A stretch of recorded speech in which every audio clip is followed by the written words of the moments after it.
Avoiding talking about your money is a common mistake that's in all relationships, including mine. And it's an issue because money is such a sensitive subject. It's hard to talk about your finances to another person. It's personal, right?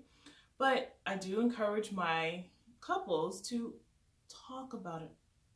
I can't stress it enough. It's important to talk about it. That helps you have a strong and healthy relationship. It helps you to avoid tension and arguments about your finances, and it helps you to stay on the same page when it comes to your goals and all throughout your financial aspects. And I wish we could, but we just can't read each other's minds. But when it comes to talking about money, we tend to shy away from it, and it's uncomfortable to talk about, but eventually it is going to come back and haunt you, and it can potentially ruin or even end your relationship.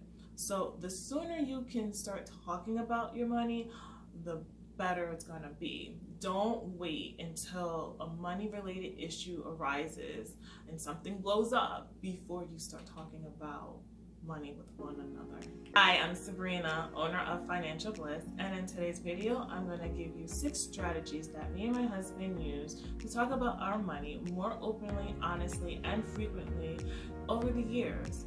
And I have a worksheet that you can download to help you on your money talk journey with your partner. Please be sure to click that subscribe button so you can get more money and relationship tips every week. My first strategy is to agree to disagree. You know how they say men are from Mars, women are from Venus? Well, I feel like that can be applied to how we manage our finances. Sometimes I feel like men and women tend to value money differently, and not just based on gender, but how we value our money tends to be based on how our upbringing was, or our cultural differences, or just our experiences with money in general. How you value money should be discussed in a relationship. For instance, I am the planner, I'm the practical one. That's just my personality. That's how I saw my parents handled money. That's just who I am. My husband is the spontaneous one. He could see something he wants to buy and he'll just buy on impulse. It doesn't matter if the item's big or small. If he wants it, he feels I can just go out and get it. We had to learn of a way where we can reach a common ground. We had to learn how to balance each other out. So we weigh the pros and cons of a big purchase and come to a decision that we both can appreciate. My second strategy is don't make a big deal. And what I mean by this is don't wait until you're upset about your partner's big purchase before you bring up finances. Now, I've been guilty of this. I've done that myself a few times. I've seen my account spiraling slowly out of control with our money and our spending, and then wham, a big purchase will hit the account. This would lead to arguments and tension, and at this point we're not even having a discussion because no one is listening at this point to one another. So now we actually have discussions a little bit every day. It just helps to not let it roll and spiral up into a big ball before having a discussion. Money is a part of life, and it's not a big deal until it becomes a big deal. And it becomes a big deal when you don't talk about it or when you hide stuff. My third strategy is to frame your questions about money as what is. That way, you can ask your questions, but it won't come off as blatant or aggressive. For example, if you won the lotto, what would you do with the money?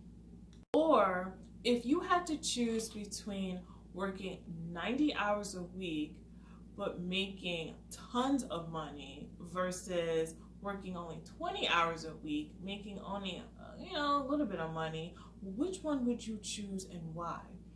Questions like these will help you get a deeper understanding of how they value money. My fourth strategy is to focus on each other's strengths.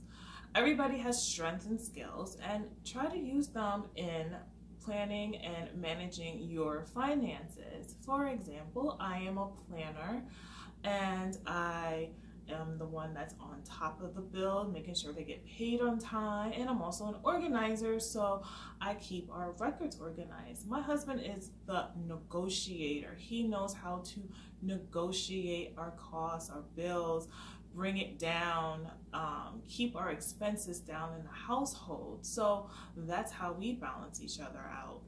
Figure out your strengths and learn how you can use them to manage your personal finances. I mean, that's what teamwork is about. Why don't you tell me some of your personal strengths that you use to handle your money together? Share them in the comments below. My fifth strategy is do not lie. I repeat, do not lie about your purchases or your financial issues. What's done in the dark will eventually come to the light. It won't end well. Trust issues going to arise, and you're going to find yourself arguing about things outside of finances as well. Agree to never go down that road. Learn to be open with one another. Always agree to tell the truth. My sixth strategy is to not just talk about how we spend our money, but also how we earn our money. I feel like we put too much focus on how we spend our money, how we save our money, how we invest our money, and too little focus on how we earn our money. I feel like how we earn our money with our businesses, our jobs, and our investments, it helps shapes our relationship with money as well. Talking about how you want to earn your money is an important part of your money talk. What if someday you wanted to own your own business or work part-time or even retire early? Don't you want to know how your partner feels about that? It's also important to discuss what things would look like in your relationship in these scenarios. What if your partner makes much more money than you? Or what if your partner loses their job and now needs support? What if your partner decides to go back to school and needs support? Or what if you or your partner decides to be a stay-at-home parent when you have kids? You should talk about these types of scenarios before they're right around the corner. Money is not an easy subject to talk about, especially if you haven't done it before. Start off casual, keep it simple. Just mention to your partner that you want to have a discussion about your finances. Fill out your partner's response. Start off with easier topics like your financial goals, and then work your way toward more sensitive topics like your debt, your assets, or credit history. Make sure you are understanding and supportive when you do talk about your finances.